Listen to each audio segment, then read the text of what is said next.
అది విపత్తు. మన రక్త కన్నీరే ఓ సంద్రమైంది. ఆ కడలి నుంచి ఓ సూర్యుడు పొడుచుకొస్తాడు. నందమూరి బాలకృష్ణ బోయపాటి కాంబోలో అఖండ 2 సినిమా స్టార్ట్ అయింది. ఈ సినిమాను బోయపాటి శ్రీను చాలా జాగ్రత్తగా డైరెక్ట్ చేస్తున్నాడు.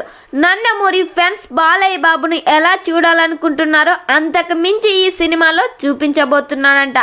కుంభమేళలో ఫస్ట్ షెడ్యూల్ కంప్లీట్ అయింది. బాలయ్య బాబు అఘోర పాత్రలో డిఫరెంట్ లుక్స్లో కనిపించబోతున్నారు. బాలయ్య బాబుకు జోడిగా ఈ సినిమాలో సంయుక్త మీనన్ హీరోయిన్గా నటిస్తుంది. ఎస్ఎస్ తమన్ సంగీతం అందిస్తున్నారు. ఈ సినిమా నుండి మహాశివరాత్రి సందర్భంగా ఫస్ట్ సాంగ్ ప్రోమోని రిలీజ్ చేయబోతున్నారు. మరి ఈ సినిమా కోసం నందమూరి ఫ్యాన్స్ ఎంతమంది వెయిట్ చేస్తున్నారో ఖచ్చితంగా కామెంట్ చేయండి.